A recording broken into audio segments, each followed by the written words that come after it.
Now it's time for Whispers, your number one source for all things paranormal, with your hosts Jordan Klein and Nick Queen, and produced by the lovely Lola Miller. Whispers is brought to you by West Virginia Penitentiary Tours at the West Virginia State Penitentiary in Moundsville. Unforgettable, historical, educational.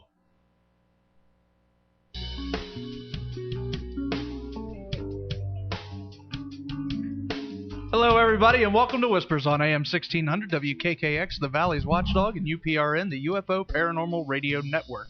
It is 6:10 p.m. And cold. And cold outside.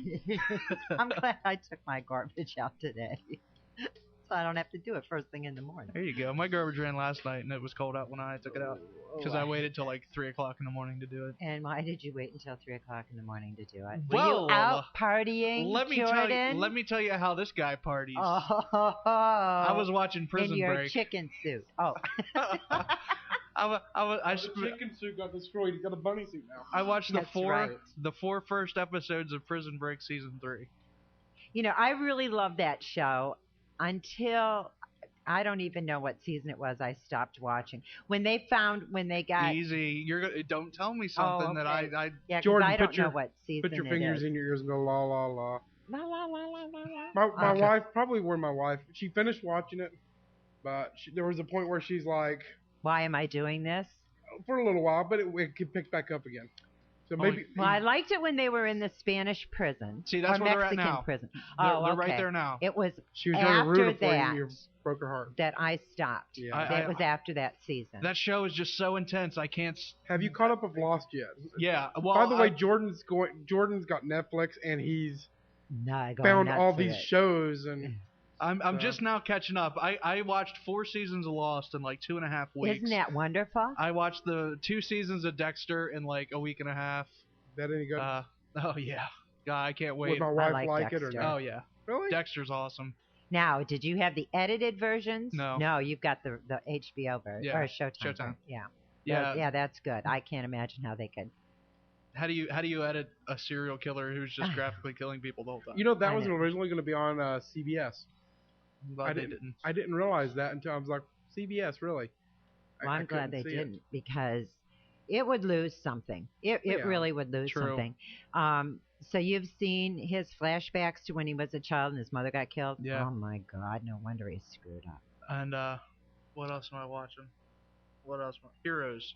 Oh. I just started season 2 of Heroes. Heroes, it'll go one season, you'll think, oh, man, I can't wait till next week.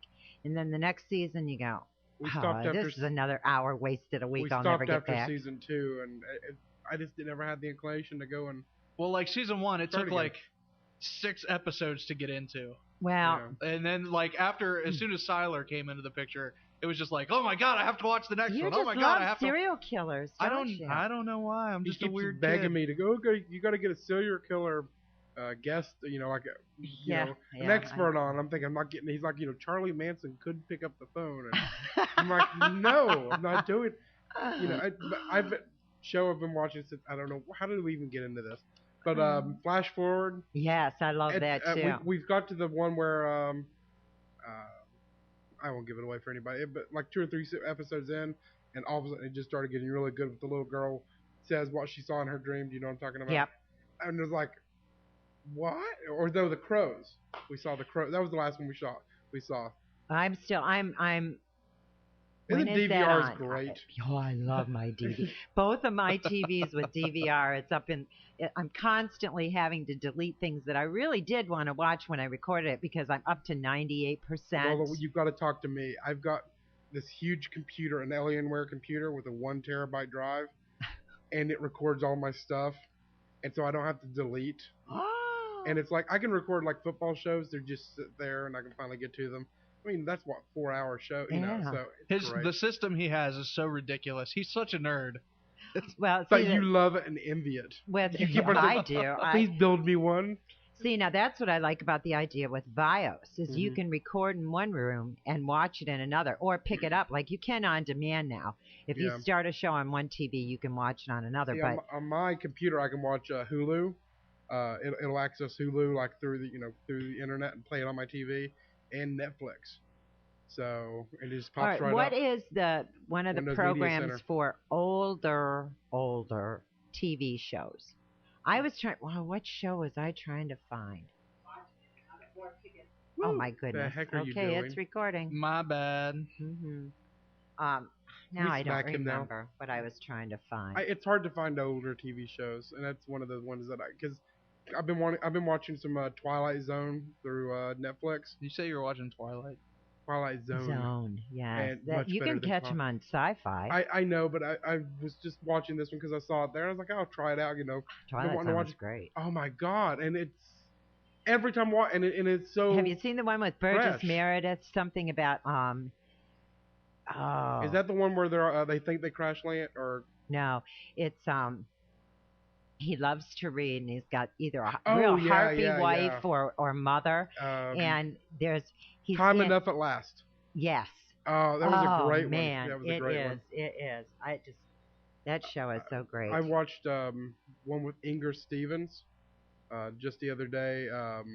Where this hitchhiker keeps showing up. She's driving across the country, and this hitchhiker keeps she sees him, kind of creeps her out. She runs from him, and then every time she gets to a new city, he's already there hitchhiking. Man.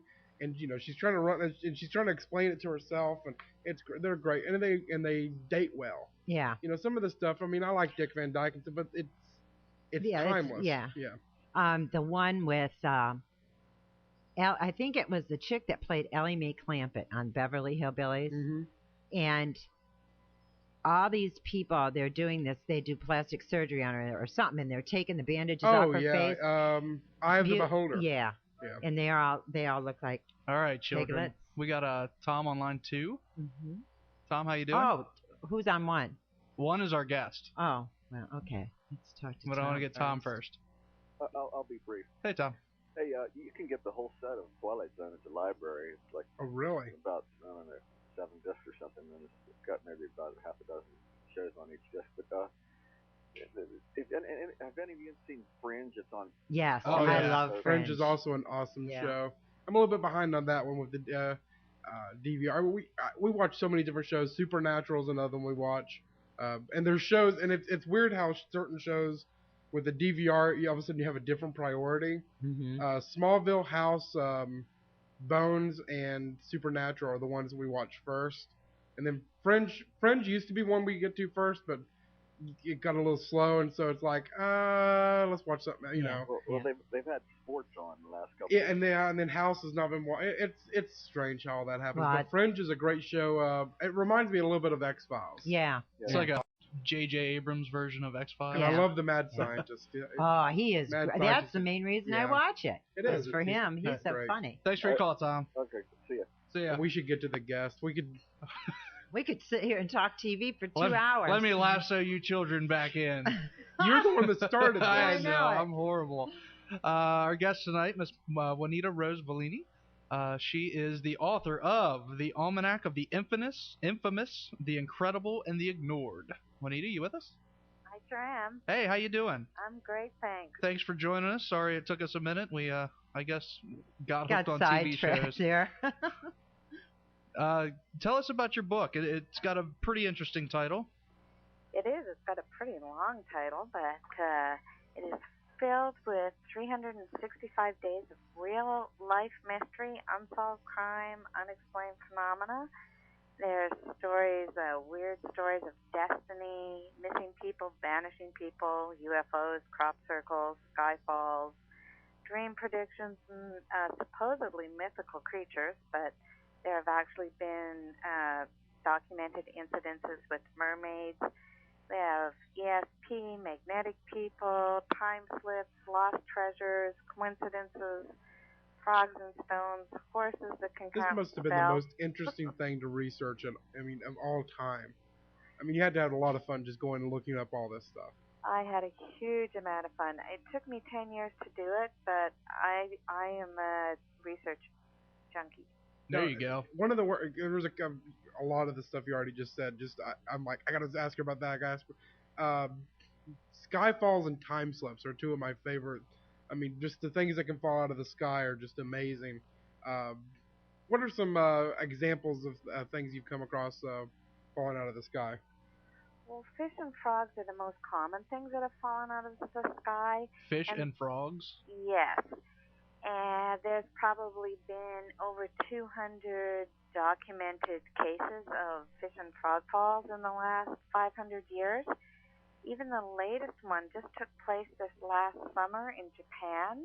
They had a frog fall, and with everyone with their cameras, you can actually find pictures of them online. These little pink frogs splattered all over cars. Really? Kind of interesting. Now, how often does this happen? Well, it probably happens once a year, I'd say, on average. You don't really hear about it, or you hear about it and it's explained away. It's the prevailing opinion about fish falls, for example, is that they've been picked up by a water spout and then dumped inland. But the problem with that theory is that if the water spout did go and suck up the fish out of a pond, why didn't it also suck up some dirt, some seaweed, a variety of fish? So often fish falls are just one species. Yeah, I was gonna say it's usually just like one different type, and which doesn't make sense. I mean, it's hard to explain. It doesn't make any sense to me. It is. It's very weird, and the weirdest ones I've heard of are when the fish fall in a straight line. Like, now explain this one. Well, I'd love to be able to, but it's a book of unexplained. I don't know why. Some of the instances, though, the fish will fall in a straight line, maybe 80 yards long, and these have been taking place like before airplanes, before any kind of new scientific explanation would work. Sometimes it's blamed on other people doing it, but then someone thinks, well, where did the fishmonger get all the money to buy all these fish, and how did he get up there in the sky to drop them on us? And so there's some pretty bizarre stories. One of my favorites is called the Kentucky phenomena, and this is when flakes of beef fell from the sky. What? Yeah, even some brave soul tasted it. Yeah, first thing I would never ever do. No. This looks healthy. Yes, and they had it tested in laboratories. It was definitely identified as muscle tissue. This fell out of a clear sky. Wow. In the late 1800s, and one expert's solution was, even though you couldn't see them, there was like this herd of vultures overhead, and they all vomited at the same time. Yum. I know. And the guy that ate it's going, what now? But I didn't see anything. Now, how did you even find this? Well, I started with a couple of just contemporary books that were available and went back to the sources. So Charles Fort is, of course, a great. So you have to like Charles Fort to do this. Oh yeah, and there's a lot of other people out there who have been recording articles that they find in newspapers and just presenting them. So yeah, it was great. I did a lot of finding out of print books and trying to contact people in towns that the stories had happened in to see if they could verify them or not for me. Yeah. There was one story about a man who got swallowed by a whale, spit up, all kind of white and clammy, and they said in the book that I was using that his tombstone was in this certain town in England. So I got a hold of someone in that town and asked them, is it true? Is this tombstone actually in the cemetery? And they wrote me back and said, no, not there. So then that story didn't make it into the book. Yeah. So now I've heard of money falling out of the sky. I've heard of I'm gonna think blood falling out of the sky. Did you run across anything like that? I did. Really? There was instances of money and blood falling out of the sky. There was also in one crazy case. An alligator fell out of the sky. Just one, or? Just one. Because if there was a bunch of them, I would not want to be in that town. No. How big was the alligator? It was your average alligator size. Like, well, I'm guessing. Let me guess. I don't know actually what an average alligator size is. So this one was around 7 feet. That's not small. Now, was it alive when it landed, or? Well, it probably splattered if it fell like a great. You never know, though. You never know. No, I think what happened was the woman whose yard it fell in beat it with a piece of wood. It wasn't alive for long. Yeah. See, that's the opposite of my reaction. I would have ran, looking for a gun or something. And Man. That's awesome. Now, the other thing that interests me is time slips. Can you explain what a time slip is? A time slip is when people go around a corner or something, or just see something that is not from the time that they are in. It can be back into the past, and there's also one instance I found where it went ahead into the future. The most well-known time slip took place in, I've got it on August 10th in my, in the almanac. It's called the Versailles time slip. This is in 1901 it happened, and 2 school teachers were visiting Versailles, France. They were touring the gardens. They passed through a gateway, and all of a sudden, everyone was wearing much older clothes from the time of Marie Antoinette. They were very curious. They thought maybe there was some kind of tableau going on, but they couldn't find the building they were looking for. It says one thing that one of the women says was everything suddenly looked unnatural, flat and lifeless. There were no effects of light and shade, and no wind stirred the trees. So it had an eerie feeling to them. Eventually, they did find their way back to the present and did some research and found out that it was the time of Marie Antoinette that they went back to. Wow. So there's another one that I really like about a fellow in the First World, where was it? It was between the World Wars, and he was flying over Britain, and he was looking for an abandoned airfield from the First World War to help him get his bearings. The clouds parted, and he saw what was supposed to be the abandoned airfield, but it was active, and there were planes there that he hadn't seen before. It allowed him to get his bearings. He went back to where he was supposed to be, the airfield he was supposed to be in, and told everybody about this. They all laughed at him. You got to quit drinking, this kind of thing. But then shortly after that, when World War II started, it ended up that the airfield was reactivated, and he had seen the planes and the Air Force from that time. Wow. That is, I think I've heard that. That's one of the cooler stories I've ever heard, actually. I mean, because that's the only one that you've seen that was forward, correct? It was. Okay. Because my question was, how could he distinguish between, because you said it was used in World War I, you know that it was World War, newer planes, I'm guessing, then, and such, right? I think the difference was in World War I, they were pretty much biplanes that were being used. Makes sense. Hey, Juanita, I hate to interrupt you real quick, but we do have to take a break. Okay. If you just stay with us. Sure. You're listening to Whispers Radio on AM 1600, WKKX, and UPRN, the UFO Paranormal Radio Network. We'll be right back.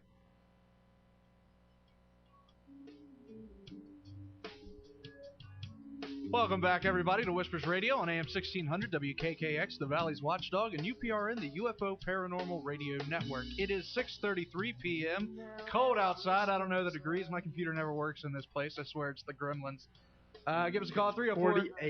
48 degrees. That's Mine cold. Mine works fine. I don't know. My computer just does not want to work in this building. Do you want to know why? Because it's a Mac. Yeah, I don't want to hear it. There's an Apple on the back. I don't want to hear it. I'm going to blame it on the bathroom ghost. See? You get it. That's who I'm blaming. He zaps our phone lines all the time, too. Okay, if you notice, Lola's voice changed a little bit. Lola had to go out. She's got dress rehearsal tonight for the play she's in this weekend. And Miss Kelly is joining us. She is our replacement Lola. She's our second string Lola. Good evening, everybody. So give her some love. She wants some love. She wants some paranormal love. After you just said she's a second string Lola. He didn't say second rate. I didn't say. Come on now. I am. I'd hit him. If we can't have Lola, we got our second best. Thank you. There we go. That's right. We got a caller before we get back to our guest? We do. Or is the caller for the guest? I believe the caller is for the guest. Okay, well, let's welcome back Miss Juanita Rose Violini. Hello. And, ma'am, we have a question from a caller. Okay. Okay, who we got? We have Patrick. Mr. Patrick. Hello. How's things? Good. And it is because of the ghost. You realize that? Oh, I know. It's in the building. That's why your computer don't work. Yeah. I actually had a question for Juanita, your guest tonight. Thanks for coming on, by the way. I was just wondering if she had seen the program. I can't remember what channel it was on. It was either the History Channel or TLC, and they were explaining the plagues in the Bible. It had something to do with the tectonic plates and I saw that too. Turning the seed. You seen it, Kelly? And the bacterias and things like that. Yeah, it turned this lake, and it actually still happens today. They had, pictures, recently, like 10 years ago, where these ponds or lakes or whatever would turn blood red, and it had something to do with the shift in the tectonic plate, and that would drive that's what drove the frogs into Egypt, and a volcano had something to do with, I don't know, heating this pond up, and the fish went into the atmosphere. I was just wondering if she had seen that program, and if you researched any of that into some of the modern things that you put in your book. Actually, no. Believe it or not, I don't watch television. Oh, if you're a writer, I believe it completely. There's only so much time in a day, and all the I haven't watched television. All the stories in the almanac are pre-1999. I don't know if that has much bearing on it, but no, all my research has come from books. All books. But, I mean, do you understand what I'm saying about tectonic plates? Well, Kelly's seen it, so sure. She knows what I'm talking about. But they had scientific proof of why things like this happen. They went through this whole litany of extraordinary circumstances, and, and if you were holding your mouth at a 45-degree angle and the sun glistened off your teeth, Right, all the things that would That's why the frogs fell out of the sky. Yeah. And I just thought maybe that you'd explored some of that stuff and tried to get into a scientific explanation on why some of these things happen. Well, I have. I tried to look at things fairly from both sides of the coin. A lot of times it seems like it just depends what the most recent news is. Like the Shroud of Turin is something that, 1 year definitely the real deal, and then the next year someone's going, no, we found it's not really that old, and then the next year someone is going, but wait. So it's a lot of these mysteries go back and forth between what's real and what can be easily explained away. So when it comes, right down to it, and the mysteries that got included in the book, I just went with my gut instinct. If there was, conflicting evidence both ways, then I just trusted my feelings on it. Okay, well, thanks for coming on. It's been entertaining. I'm looking forward to the rest of it. Thanks. Hey, thanks, Luggy. Thanks, Lug. Later. So, what is your favorite mystery that you've had to research? That you had the most fun trying to get to the bottom of, or just enjoyed, reading about the most? One of the ones that I really loved is the mystery of the money pit at Oak Island. Yeah, we've had an Oak Island show before. Okay, well, that was really fascinating. Now, did you go to the island, and did you look? Like, how... I did go to the island. Did you? I did, and I stood at the end of the causeway, and somebody stood at the other end of the causeway and said they weren't allowing people on anymore. Now, so this was about 4 years ago. I did. I get kind of these crazy ideas once in a while. So I picked up a rock off the causeway and I brought it back with me. And I thought, oh, maybe sometime this rock will tell me something. But any responses yet? No, I'm too busy. But I did go out there, and there's a wealth actually of information available about Oak Island. So that was a mystery that really appealed to me. There's amazing coincidences that are like unbelievable. One took place in 1950 in Nebraska about this church choir that they were supposed to meet at 7:20, and everyone was late. There was like 17 people in the choir, and they were all late. Luckily, because the church at 7:25 blew up. What? For nothing, windows were broken, a radio station was knocked off the air. I don't know if they came. There was probably some scientific reason. It was an inside job. They knew it was going to blow up. Yeah, but yet, 2 people of the choir were delayed because of car trouble. 2 stayed home to hear the end of a radio show. 1 girl had to finish her math homework. Some overslept. Others were just late for no reason at all. So it was like a 1 in a million chance that everyone would be late. So that was kind of a cool coincidence. No idea why the church plumbing gas would, backed up, or someone didn't like the church or something like that, or no. Wow. No, it must have been just like some mundane, old wiring, old heating, something like that took place. It would be my guess. Have you ever investigated a mystery and just once you started really looking into it, just thought like, oh, come on, and really ran across something that was just ludicrous or that you found to be fraud? Or well, the ones that I found to be fraud, I didn't put in the book. The ones that are in the book, I am all convinced are genuine. Except, okay, I'll come clean. I'll be honest. Except for one. There is one out of these 365 mysteries in the book that I'm going like, did this really happen? And then I'm going, you know what? This is such a good story. I'm just going to put it in. Just because you can. But see, now everyone's got to read them all and try to guess which one it is. The mystery for today I find is really interesting. It's called the Great Sheep Panic. Yeah. And in 1888, for over 200 square miles in Reading, England, at approximately 8 o'clock at night, thousands of sheep, by simultaneous impulse, burst out of their bounds and were found the next morning widely scattered, some of them still panting with terror under hedges, and many crowded into the corners of fields. Something huge had to have taken place to scare all these flocks at once. It happened again the following year in the same area, but no one could ever figure out what it was that spooked these sheep. They thought if people were doing it, it would take 1,000 men to roust all the animals out and send them into a panic. Wow. Those are like maybe a sub-audible sound that maybe the sheep can only hear that are spooking them, or scientists been trying to get to the bottom of this. Well, this was in 1888. I don't know. Never mind then. Yeah.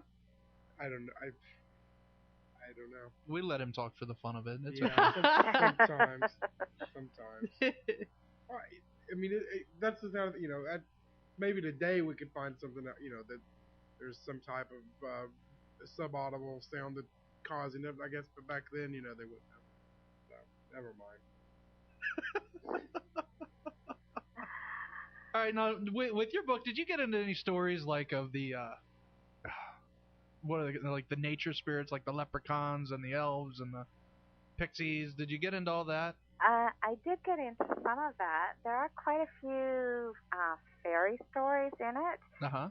And this came from the source for this. There was a fellow in the late 1800s Werner Evans, his name is Evans Wentz, and he's the same guy that translated the Tibetan Book of the Dead. He went throughout Britain and recorded stories from people who lived there. They were mostly in their 80s and 90s, so they were talking about things that they knew of that happened to them when they were younger, which would probably be like late 1700s, early 1800s that these took place. But there's quite a few. There's probably 7 or 8 fairy stories in there. There are even instances from current times of people seeing like really short, like 8-inch beings. And this is all over the world. This isn't just in Britain, but there have been some instances in the United States where people have seen fairies. Really? Yeah. Where exactly? Where would Fairy Town be? Is this like New York, San Francisco? Let me look. Okay.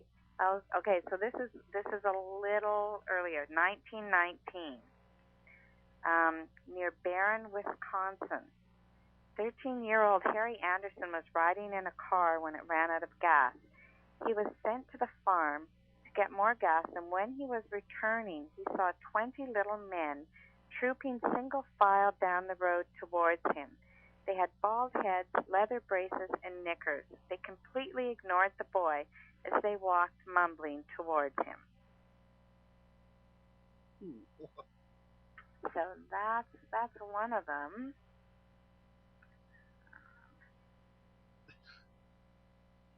Sorry. Yes. Now, okay. Do you get into any like the paranormal, like UFOs and ghosts and hauntings? Like, did you touch on that kind of stuff for the incredible? I did. Part of your stories. I did. There's not a lot of hauntings. There's a couple of ghosts. There's some UFOs. I tried to get a bit of everything. The only thing I really stayed away from was recent true crime. Like, I'm not into the gory murders.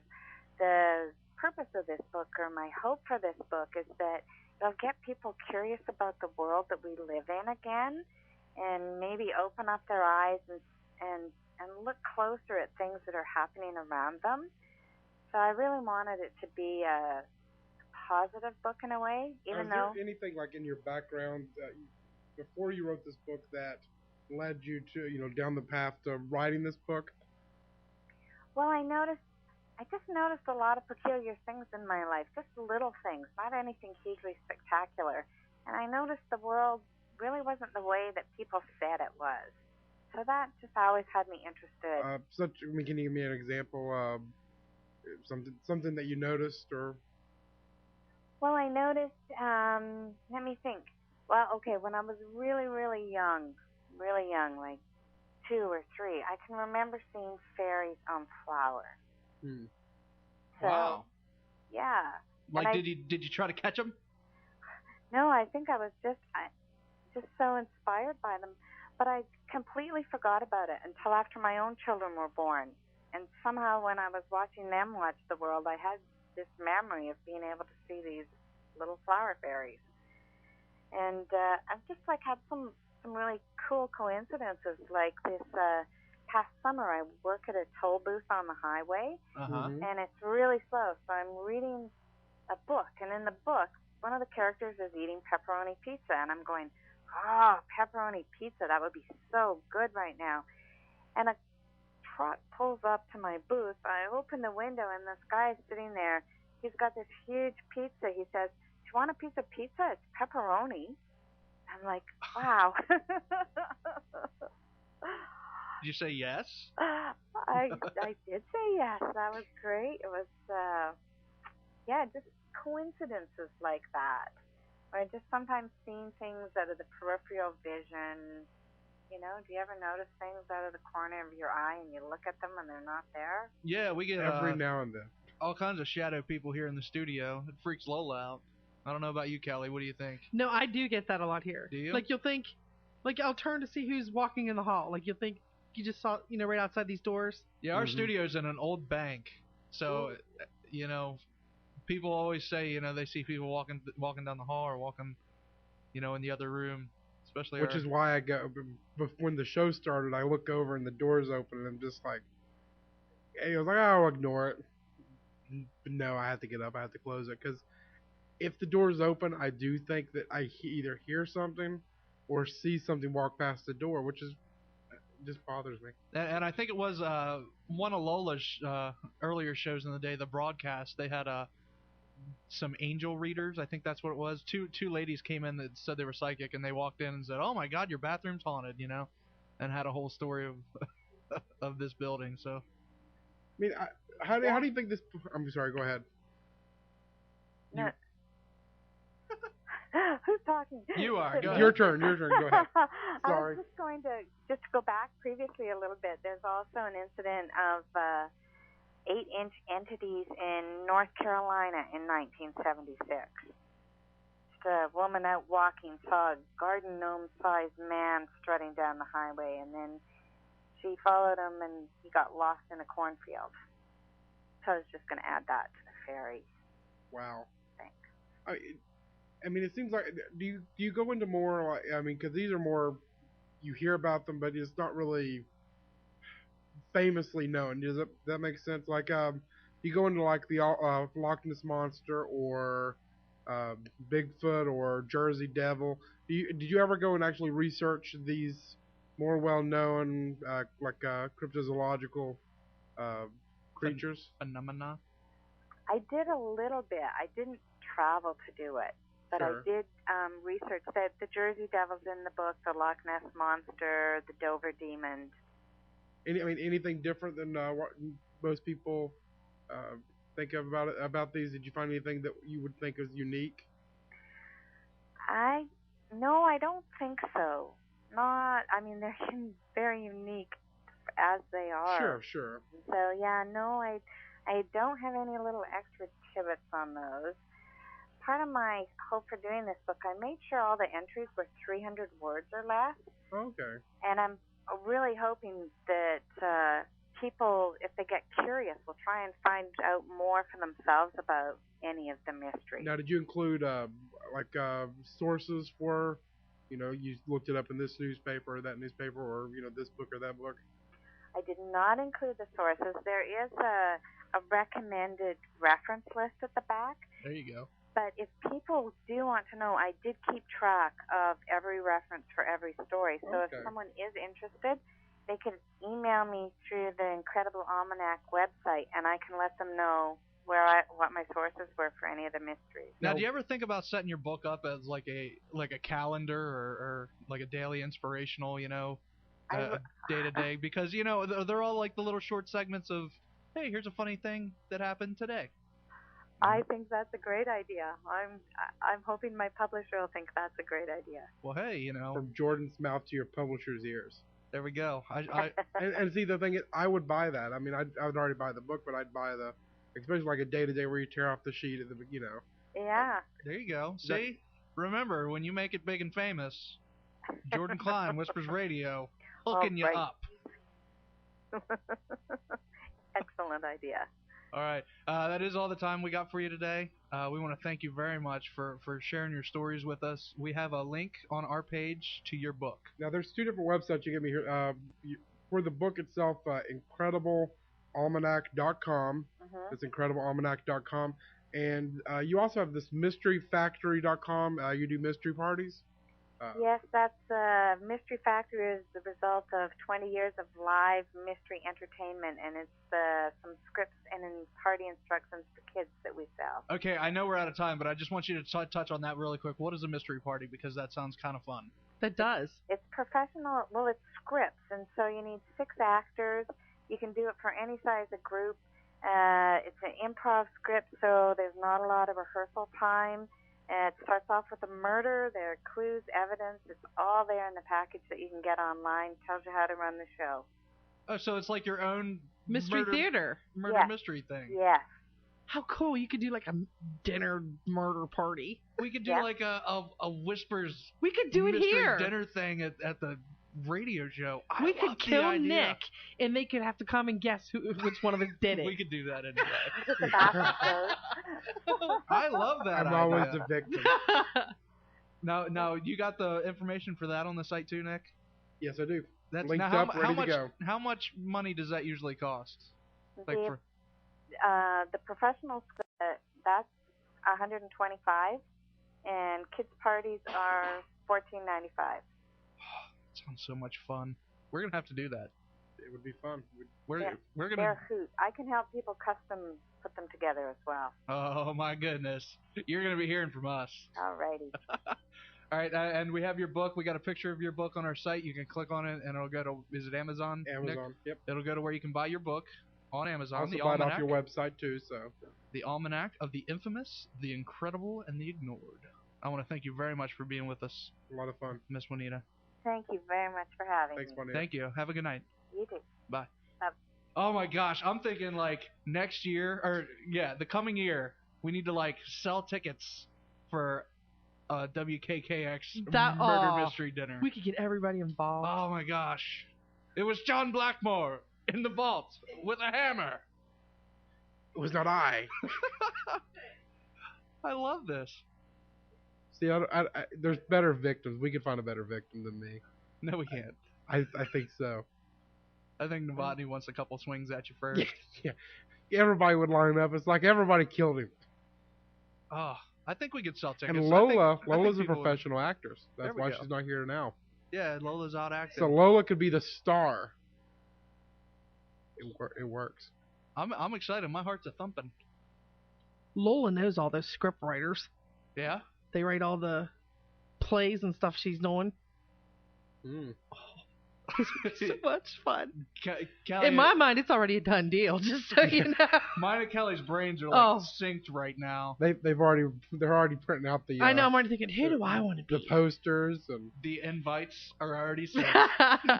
Jordan's trying to figure out how to use his bunny costume. It was the bunny with the carrots.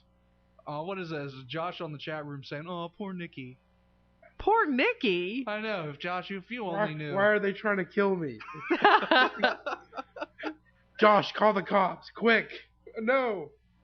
No, I think somebody call in. Do you think you would be interested in purchasing tickets, or do you think people in the valley here would like to be a part of a murder mystery dinner at WKKX? 304. And by dinner we mean like 1600 pizza and cokes and killing each other. Yeah. I think it would be fun. Jordan's already got plans to go out and buy the stuff to make blood. I can see it in his eyes. Caro syrup and food coloring. Oh, he knows. He's got it down. He's got it down. Grandview Park Haunted House. I made gallons. It was like of 2.5 gallons of blood. Oh yeah. Yeah. Because that's how I roll. Oh. In blood? That sounds kind of sick. You say blood. Beauregard's saying we could have it at River City. Well, they have it at River. They have murder mysteries at River City. I've been to one with Bert Do they Feroli. really? Yeah, Bert Feroli. Well, I know they do dinner theater. I didn't know they did murder. I've never been to one. Yeah, we went to a Christmas one a couple years back. It was a lot of fun. I'd met Bert before, so it was kind of interesting seeing him in that. Bert's great. Yeah, he's a ham, too. Yes, he is. And it was a lot of fun. I guessed wrong. I didn't get the murderer. I guessed it was Santa. But, it was... You would. Santa, he had that shifty look in his eye, If it was Santa or if there was a little kid in the room, Nick would be like, that's the killer. That's the killer. Well, the little kid, and I was like, gotta be the little kid. They came with her parents. Like, crap. The little kids are freaky. I guess nobody's calling. Did he just say little kids are freaky? They are. Nick is terrified of snakes and little kids. Ever since watching Shining the Anaconda, I was scarred for life. If you haven't noticed, I'm gonna bring my daughter and she could chase him around going, red rum. Nick and Lola. We'd all know who killed me then. I'd just be in the middle of the intersection out there. I'd ran in front of the car or something. Now Lola brought this up last week, Kelly, and I'm gonna say it to you just so you can feel the wonder of how crazy Nick is with his fears. Snakes. Nick won't drive on a road that is known to have a snake on it in fear that it will come up. No. I'll drive down the road, but if I see a snake, I will put my feet, lift my feet up. And it's one of those instincts. It really. And I noticed. I know this about myself. I can't laugh because, as we know, I'm the same way about bats. Oh God, put bats on my list too. Because you saw me, I ran in fear. No, I didn't see you because I was the one at the front of the line. Yeah, I was following her. Yeah, I was making a pass. I was pushing her, move quicker. Yes. Gotta get out of here. And actually, right after that, I got a bat in my house for the first time ever. Really? And left my baby. Well, here's left her in the dust. I was watching this morning. I guess there was a bat that somehow got into one of the basketball stadiums. This basketball player just swats it down with his hand. Then he had to go get rabies shots. I was thinking of you. Well, I thank you. Yeah, not a problem. You're such a generous guy. But I was like, he swatted it down and handed it to one of the attendants, and they carried it outside, and it totally flew away. That's my husband. He's not the big, I don't know, it's not a humanitarian, the animal pacifist or whatever, but my daughter is. So to keep the peace, I'm screaming, kill it! And she's got him, shooing it out the door. Shoo it, Daddy. See, that's why kids are creepy. Your daughter is creepy. My daughter has experienced Keep it, Daddy. Really? Keep it. Yeah, probably more so than anyone else. Did she see it?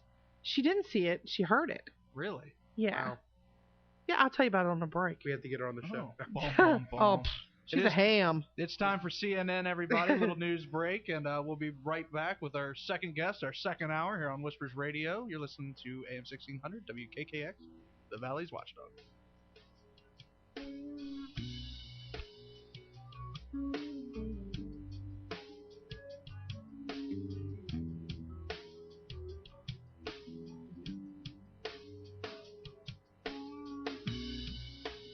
Pulling out at first dawn's light.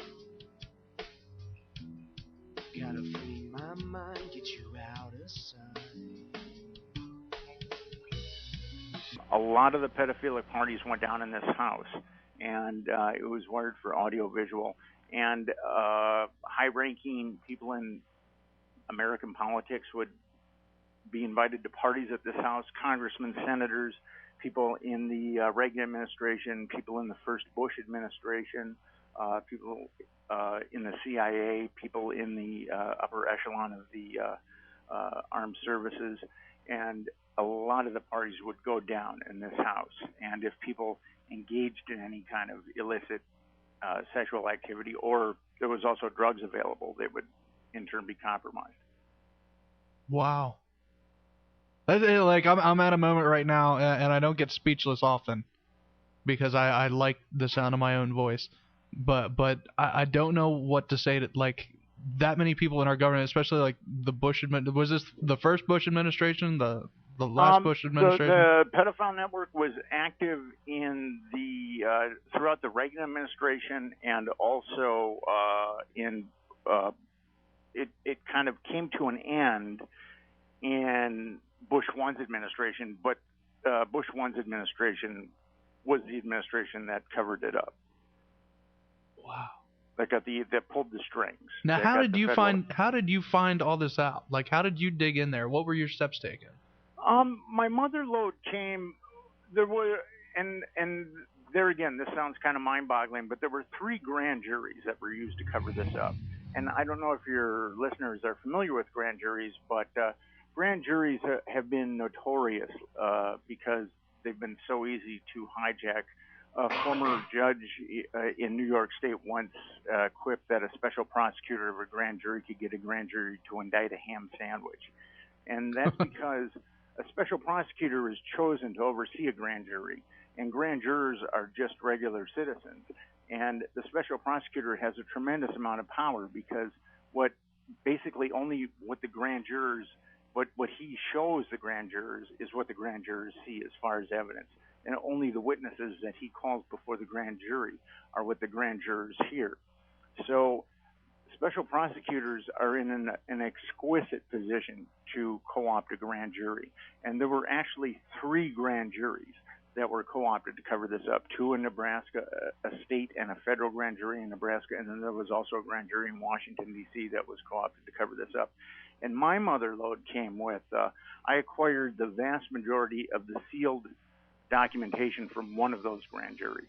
The vast majority of the testimony and the vast majority of the exhibits. I've got FBI reports. I've got social services reports.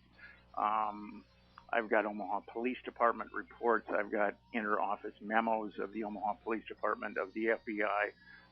I've got testimony. I've got phone records. I've got flight receipts. I mean, I've got everything. It's when you're talking about this pedophile ring, is this where you have a group of children who are all staying together in one place and are being used for this purpose, or were these just a group of children who each lived in their own individual homes and their guardians participated in this?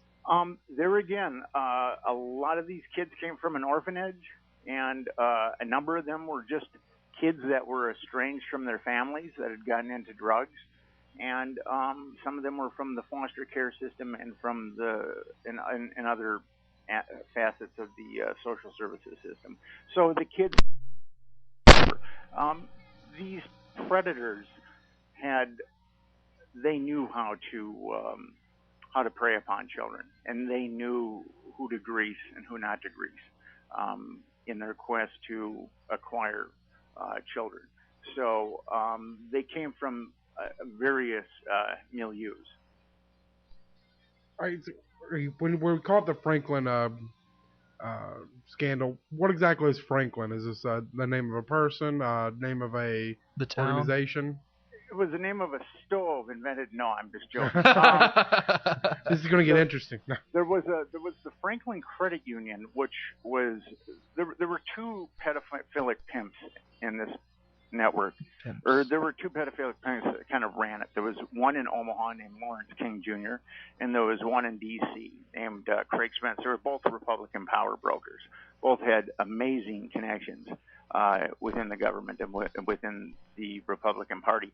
And Lawrence King Jr. of Omaha, his day job he was the manager of the Franklin Credit Union, which he ultimately embezzled $40 million from. Jeez. Probably with some help from his friends. But the Franklin Credit Union went down, and law enforcement just wanted to take him down for his financial crimes. And what happened was the Nebraska legislature started looking at the financial crimes, and they thought, well, how does a guy, plunder a savings or a credit union for $40 million, a credit union for lower socioeconomic people that was only supposed to have $2.5 million. So a legislative committee formed to investigate these financial crimes. And shortly after they formed, a number of social service employees came to them and said, financial crimes are only half the story here. There was a huge interstate, nationwide pedophile network being run, and that was the front for this pedophile network. And so these legislators started to investigate Lawrence King Jr.'s sexual crimes against children at that point. Wow. Now, when you were talking about the political parties that were involved, we got a question from Nora's boy. Was both political parties, were they both equally involved in this, or was it kind of one side over the other? The names that have come up in my investigation are both Republicans and Democrats. So I think that this crew was an equal opportunity compromiser. But it was covered up under the administration of George Herbert Walker Bush. Mm-hmm. But here's where it gets kind of interesting. Uh-huh. There was a U.S. magistrate that helped cover it up, and he was bumped up to he's now a sitting U.S. judge. Now, he was bumped up under Clinton. Now, there was an assistant U.S. attorney for Nebraska that helped cover it up. Now, he was bumped up to a U.S. magistrate, and that was also done under Clinton. And Omaha is in Douglas County, and there was an assistant Douglas County attorney or a deputy attorney that helped cover it up. And he was county, and he was bumped up to an assistant U.S. attorney under Clinton. So although these officers of the court covered this up under the administration of George Herbert Walker Bush, they were all bumped up in the federal judiciary under Clinton. So in my book, I make a kind of an argument that the system is very corrupt. And that's one of the points I use in the book as far as the system being corrupt, is that these judicial officers covered it up under George Herbert Walker Bush, but yet they were elevated in the Clinton administration. Now, one of the things that that disturbed me the most was that the Boys Town is somehow, I don't want to say connected until I hear exactly how they're involved in this, but that Boys Town seemed to come up a lot. How does that connect to all of this? Okay, with Boys Town, the first victim that came forward was Ulysses Washington, who had been taken out of that foster care home.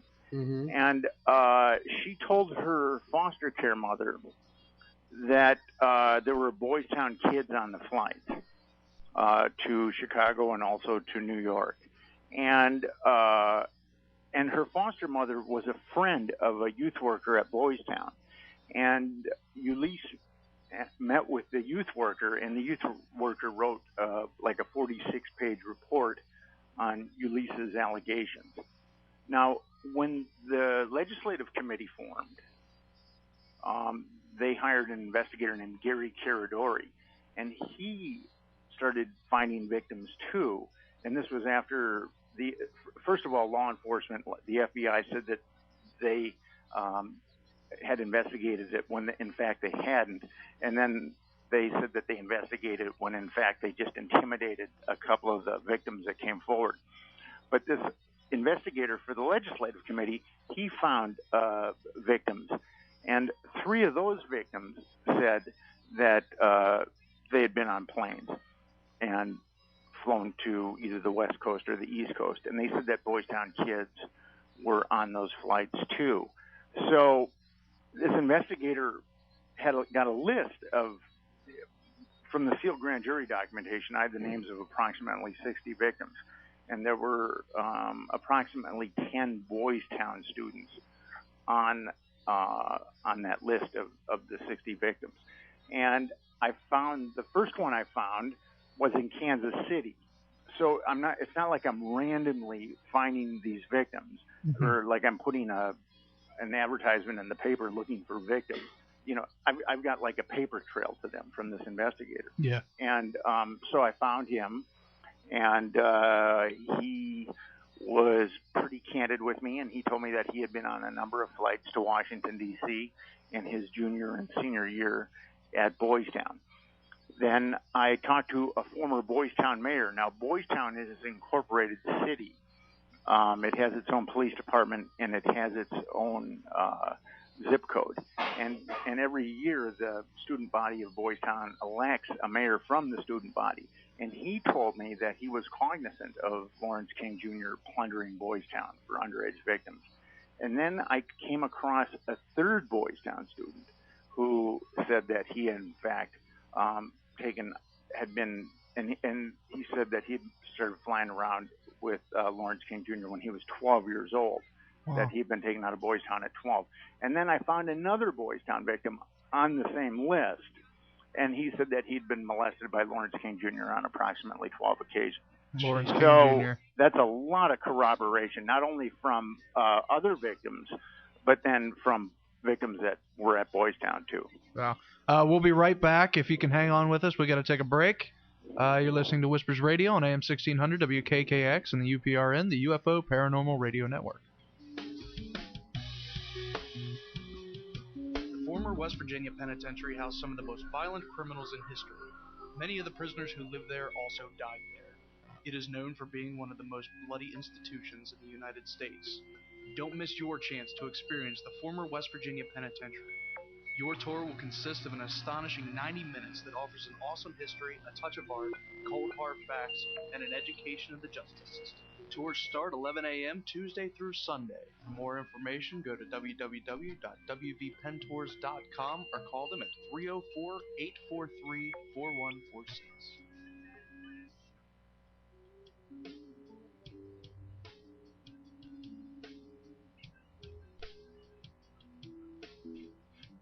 check.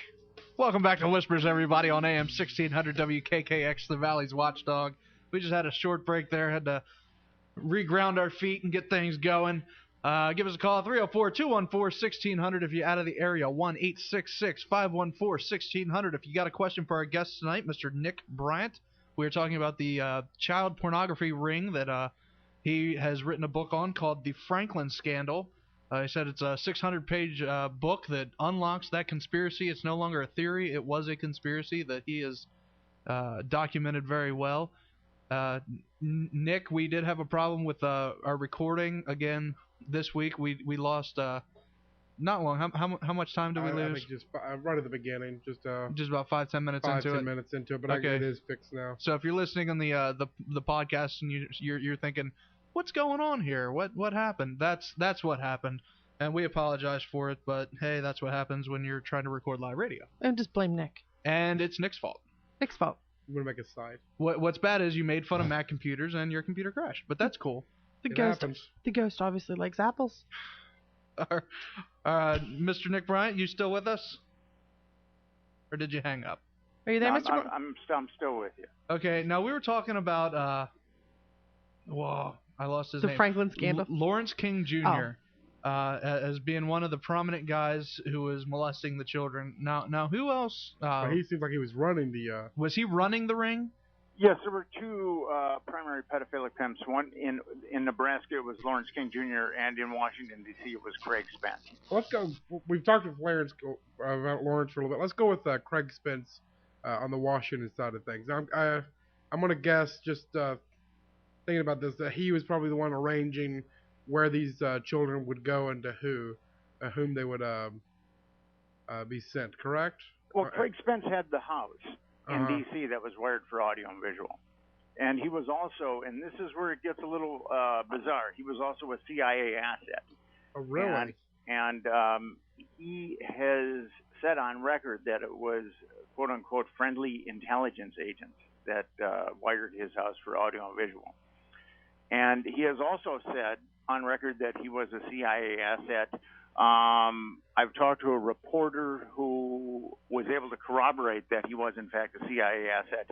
And then he also spent $20,000 a month on escorts. And I managed to talk to the escort service owner that he spent, that was the recipient of the $20,000, who spent a lot of time with both Craig Spence and Lawrence King Jr. And he said also that it was a CIA operation. Was it an actually CIA planned operation, or is it just something that the CIA turned a blind eye to? I do not know. I can't provide. In my book, I definitely show that the Department of Justice, the FBI, and the Secret Service covered it up. I mean, that I've got nailed. It's up to the reader to decide. I present the evidence, and it's up to the reader to decide whether or not they think that this was a CIA operation. But the CIA does come up quite a bit in this story, and certainly, and a lot of people that were affiliated with this network in one way or the other do believe that it was, in fact, a CIA operation. But I present the evidence in the book, and you'll have to read the book, and then you can make up your own mind whether or not you think it was a CIA operation. Now, you mentioned 60 different kids that I'm guessing that were known to be victims. How many is that overall, 60, or is there an estimate of more? There were many more. Okay, that's what I wanted to make sure. Was able to glean the names of about 60 victims. Wow. But there were many more. This pedophile network operated with impunity for like 10 years. And it was, I would say that they would probably recruit anywhere from 50 to if you want to keep it at really minimal numbers, sure. You could say that they recruited 50 kids a year, which I think would be a minimum number. But they were in operation for 10 years, so I would say that there were at least 500 victims 500 to with this 1,000. pedophile network. Now we had another question on the chat room that asked, Nora's boy asked, any of the managers of the orphanages, what kind of trouble did they get into that were involved Nobody in this? got into any trouble at all. According What? to state and federal law enforcement, there wasn't a single child molested at all. And I'm reading that Lawrence King only got he only served 10 of his 15-year sentence. Well, that was for embezzlement and fraud. Oh, that was for embezzlement and fraud. I'm sorry. That was for financial crimes. According to both state and federal law enforcement, there wasn't a single child molested by this ring. Oh, so he never even got in trouble. We got it. Well, what happened? So with no prosecution took place at all? No prosecutions for child molestation took place whatsoever. Okay, so and was this actually, investigated there was a at all girl, then? Let me just let me finish sure. on this note. There was a girl. The FBI came in with a full court press and got most of the kids to just collapse or frighten most of the kids away. But there was a young girl who had been enmeshed with the pedophile networks, and she was 14, and she refused to recant. And the grand jury where I gleaned most of the documentation from, indicted her on 8 counts of perjury. She was potentially looking at 160 years in prison because she refused to recant. I get into her trial in the book. It was truly a kangaroo court. She talked when she was 21. Her brother died very mysteriously, and she was ultimately sentenced to between 9 and 15 years for perjury. And she spent nearly 2 years in solitary. For perjury about this? Yes. And in my book, The Franklin Scandal, A Story of Power Brokers, Child Abuse and Betrayal, I really get into her trial. I get into the miscarriage of justice. That was the grand jury that indicted her. And then I also get into the miscarriage of justice. That was the trial. Her trial for perjury. My goodness. It had to have been investigated to some degree then. Who investigated this at all? I mean, that started going into this. Was there anybody? Well, there was, according to federal and state authorities, there wasn't any child abuse whatsoever. Okay. But there was this legislative committee that really wanted to get to the bottom of it, and they hired an investigator who was a great investigator, and he was getting to the bottom of it. And he was in Chicago, and I do believe that he got pictures of this pedophile network in Chicago, and he owned a small plane, and he was flying back. He had told, I've got 5 corroborations that he got pictures in Chicago. Now, who is this that we're talking about? The legislative committee's investigator. What was his name? I'm sorry. His name was Gary Caradori. Okay. And he was flying back to Nebraska, and his plane mysteriously broke up over Lee County, Illinois, and he was killed. And then 2 days later, the FBI subpoenaed all of his evidence. Just came right into his business and laid down a subpoena that demanded all of his evidence. Wow. I mean, the frustrating thing about all that, I mean, because number one, it makes you mad.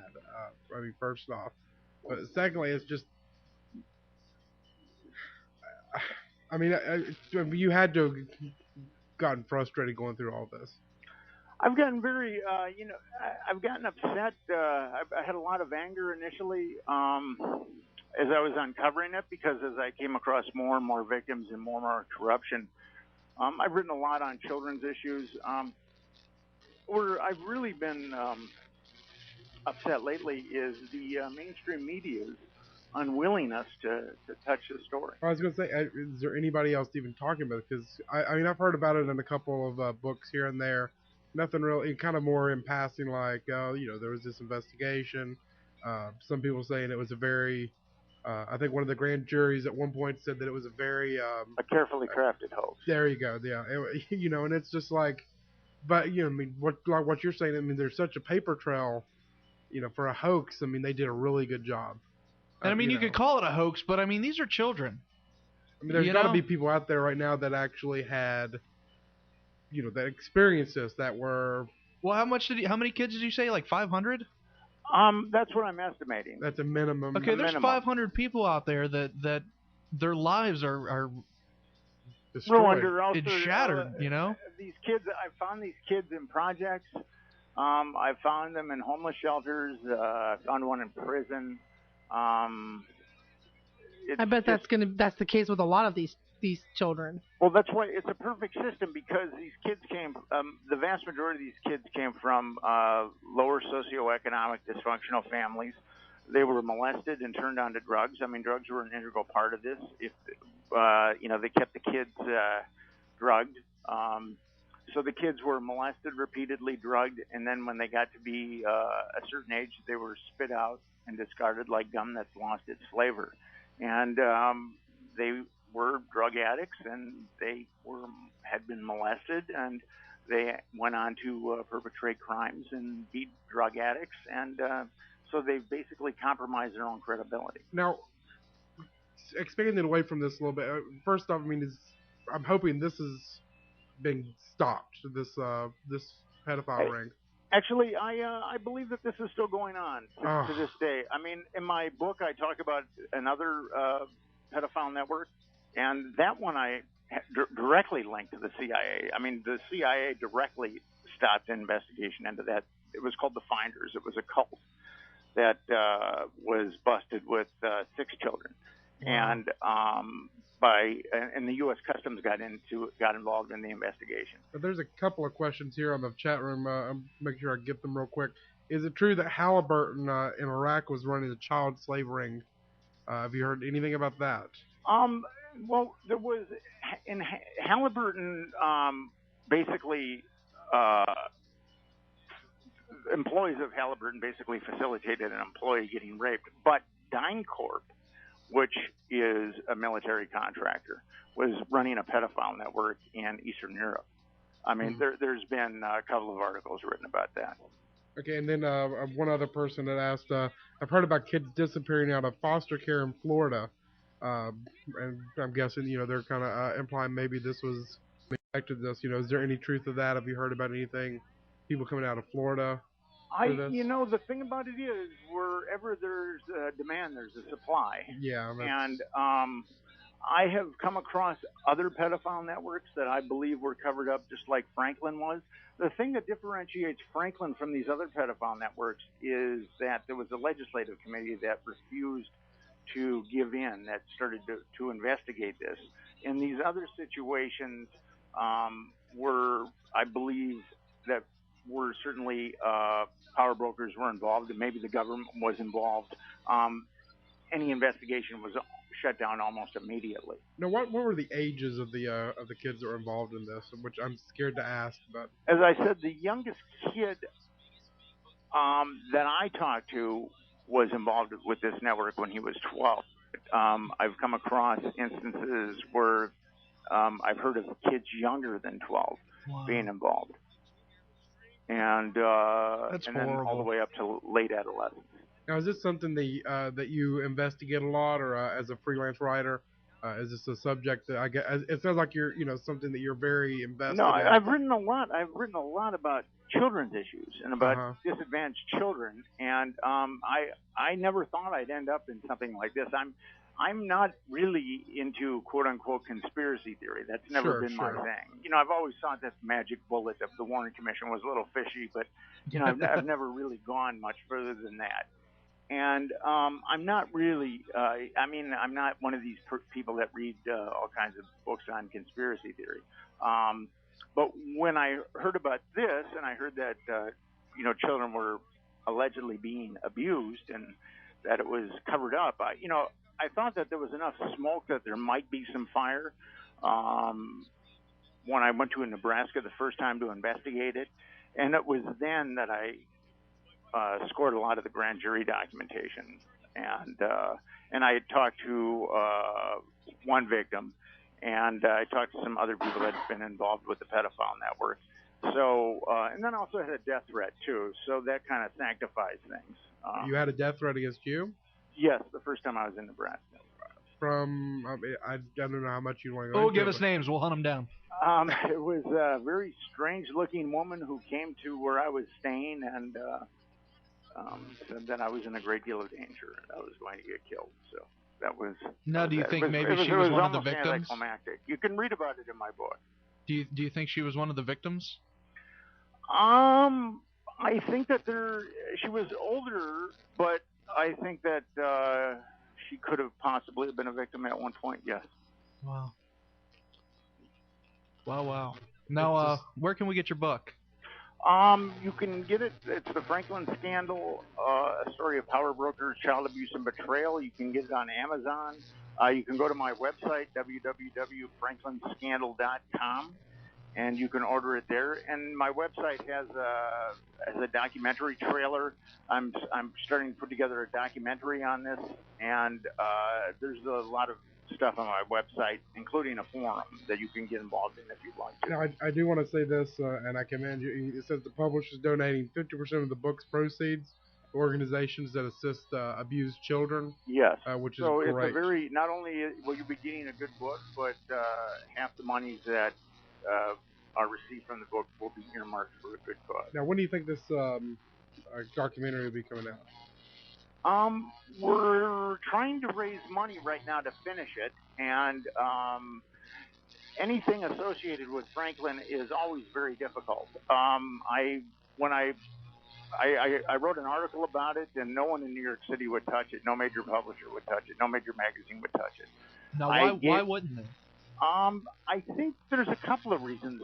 The first is that when you say that I mean, people watch television and they see these pedophiles that are like crack smoking and they live in trailers, and it's kind of like the lone pedophile. But when you go to a different paradigm and you say that actually rich and powerful people molest children and they're pandered to, kids are actually flown across the country, and then it's covered up by federal law enforcement. That requires a certain paradigm shift for people. They don't want to embrace that, even though I had an airtight article on it, and then I wrote a book proposal on it, and I gave it to my agent, and my agent dropped me, and then I got another agent who tried to sell the book, and no publisher in New York would touch it, and I finally got the book published. There was one courageous publisher in the United States that was willing to step up to the plate and publish the book. You've left me speechless tonight, and that's hard. I know Jordan's probably harder than me, but it's just one of those things. I mean, I've heard about this before, but I never knew it was just this deep. See, I've never heard of it. So this is all new to me. I'm the young guy in the room, that when this was coming out, I was like 4 years old. So I mean, I never heard any of this, so it's all new to me. And to think that this is going on, I know, this is a paranormal show, so we hear all about the dark, crap that our government does. But to think that they would be involved in this, I'd rather. There was a limit, right? You'd think, okay, well, they're doing hidden pagan sacrifices to devil gods, and then using our tax money for it. That story, yeah, it's probably kind of acceptable. It's our government. You wouldn't expect any less. But when you get into, child pornography, slave rings, and stuff like this, that the Bush administration is keeping under wraps, the Reagan administration's keeping under wraps, that all aspects of government and these well-to-do people are doing this in our country. It's just like my brain is numb that anybody. First, why do this to a child to begin with? And to think that they're getting away with it too. There are some sick people running our country. What else can I say? I mean, you can tell by looking just at how the country is being run and our foreign policy. I mean, it's not too difficult to discern that there are some sick people leading our country. I'm with you on that. I agree. And I think a number of them are compromised. And it doesn't. You can compromise a politician with. You just don't need children. I mean, you can compromise them with young men in their late teens, early 20s, young women in their late teens, early 20s. You can compromise them with money. Nothing makes people stupid like sex, greed, and arrogance. And a lot of our politicians have that trifecta of sex, greed, and arrogance.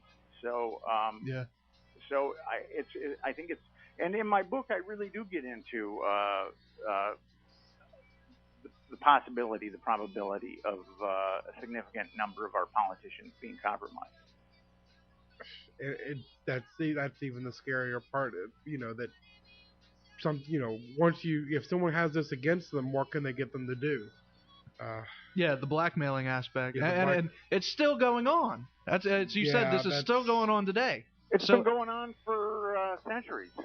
I mean, political blackmail is nothing new, and I mean. Well, I was talking about the pedophile aspect of the. And that too. That's been going on I for think centuries too. I mean, the first documented account of a sadistic pedophile was the Roman Emperor Tiberius, who his thing was having sex with children and killing them. And so there's a precedent for both power brokers or powerful people being into children, and then there's a precedent for blackmail. So to think that we've transcended that in our current state is kind of foolish. I guess it's just a hope that we've become better people. Yeah, you'd want to think since the Roman days. times, yeah. And we haven't. But the thing about it is, and as I said earlier, it was covered up under George Herbert Walker Bush, but the officers of the court that found themselves upwardly mobile, that happened in the Clinton administration. They were rewarded by the Clinton administration. So that kind of shows that there's a very corrupt system out there where people can cover something up under one administration and be promoted under another administration. Yeah, I was going to say it's regardless of party. You're all part of the same club, more or less. Yeah. Is it like, what is it, NAMBLA? Is that the North American Man-Boy Love Association? The fact that you know that scares me. But I have one of those brains that keeps all that little information. But is it involved with that? Is it like a wing of that? Are these guys members of that? I wasn't able to find any association. And I would say you're probably not going to, because they wouldn't want to be that outwardly associated with that, because that would destroy their career. But if they can do it in the privacy of a plane or a house, hidden away in Washington somewhere, yeah. But it's all there in the book. I mean, everything is proven, and a lot of it I use grand jury documentation. I mean, you can't get much better than FBI memos, FBI reports, Omaha Police Department reports, grand jury testimony. I mean, the book is solid, and it's nailed. The Franklin scandal. It's solid. Well, we do have a copy of a link to the book on our website, whispersradio.com. We got a picture of it. You can click on the picture, and it'll take you right to, is it Amazon, Nick? Amazon. Also, you can buy it from his website. I have that linked up, franklinscandal.com. The book's there to buy. I highly recommend it. If you want to know what's happening. And I mean, this is like you didn't hold anything back. You said it was 600 pages of unlocking this conspiracy. Well, a lot of the main narrative is like 500 pages, and then some of the documents that I have are just so mind-boggling that we threw a bunch of documents in at the end of the book. I've got pages and pages of documents because we just felt like we had to throw in a lot of my documentation because some of the documents that I have, especially the first document I have on the U.S. Customs report of the cult that was trafficking children and their investigation and the investigation into the cult being squashed by the CIA. I mean, I have that in black and white in the U.S. Customs report. We've got that entire customs report. Wow. And then a number of the documents that are affiliated with the Omaha network are also in the book because it's just my documentation is quite mind-boggling. So we just thought that we had to throw a bunch of the documents at the end of the book. That's amazing. Everybody go out there, buy the book, get your brain knowledge going on. Nick Bryant, we want to thank you very much for sharing this story with us. It's amazing. It is. It's shameful, but it's amazing. It's shameful.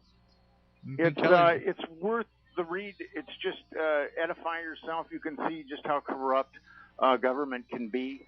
and someone needs to make amends to these children.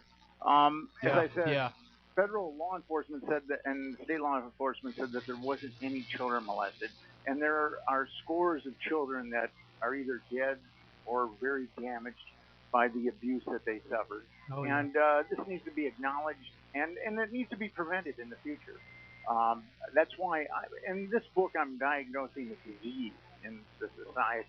Anytime that the federal government aids and abets child abuse, that's a disease. And in this book, I'm making a definitive diagnosis of a disease. And I need other people to see that I've diagnosed a disease, because the only way you can cure a disease is by making a diagnosis of it. So my book basically diagnoses a disease. And when enough people read it, enough people get edified, only then will we be able to cure the disease. Yeah. Well, I want to thank you very much again for sharing your story with us, and let us know when the documentary comes out, because we'll have you back on to promote that. There'll be updates on my website, www.franklinscandal.com. Just have your readers or listeners go to www.franklinscandal.com, and they'll be updated on my progress. Okay, thank you very much. We'll keep in touch. Have a good night. You guys have a good night, too. Okay, see ya. Okay, bye. Wow. You know, and Callie, you said before, you know, you have a kid, so this is totally different than us. You know, we don't have kids, but, you know, I used to work with kids. Nick's a teacher. But, I mean, we don't have a kid. You know what I mean? Like, this hits the mom issue home. Well, and I've been a foster parent before, so it does. Because, you know, I've seen firsthand the damage that happens to these children. And the denying that it's happened, and that's almost feeding on the trauma of these children, because so many of these children go on to have mental illness and never recover from the initial trauma stuff. And that's with the best of support groups. Yeah. And all the help in the world. And then to just have them thrown out to the wolves is just... Yeah, to say it never happened. Yeah. I mean, and you're just... Because I'm sure there are a lot of these children did it. You know, after you hear that so much, because they're so used to just going away. Yeah. It's very sad. It's numbing. It truly is. Man. It truly is. Well, Nikki, I don't know what to say at this point. It just makes me mad. Thank you for booking that guest and making us all numb. Well, I mean, it's, you know what though, dang it, we need to know. It's really, one of those things. It makes you sad, but at the same time, it makes you want to pick better people. And it's sad that the same people come in. You know, I was looking today. I'm teaching a Greek history, in the term oligarchy, which is a government ran by a few rich, and you know, then below that democracy, and of course, and I'm thinking we're sort of getting close to that oligarchy. I mean, because it's always the same families. You know, the Clintons have been around for a while now, the Bushes have been around for a while, Kennedy. I mean, all these rich families, and you got a couple of people in there that's just enough to make a show of it. That, oh, you can grow up one day, son, and be a senator, or maybe even a president. Maybe, but not. You're not going to do anything. Not really. Yeah, I mean, it's the rich. You got to be rich. All right, next week, I want to just say, because this is a special lady to us, Mr. Sherry Brake. She is our paranormal mama. She is the one that taught Nick and I ghost hunting, got us started in the paranormal world. She does the ghost hunts at the Moundsville State Penitentiary, among hundreds of other places. She just set up an office in West Virginia and is going to come on and share some stories with us. Cool. And thank you, Callie. Thank you for having me. Possibly Mark Nesbitt. And Mark Nesbitt. Okay. Maybe. He's Ghost of Gettysburg. So I'm hoping so. Cross your fingers. Nikki's working on it. Kelly, you're the best. Thank you very much for joining us. I'm the second Kelly. best. You're the second best. Hey, we've got several people at the best level. You're part of them. Oh, thank you. You're of the Very upper few. echelon. We're below that a little bit. We're All right, everybody. Until next week, don't be afraid. Only believe.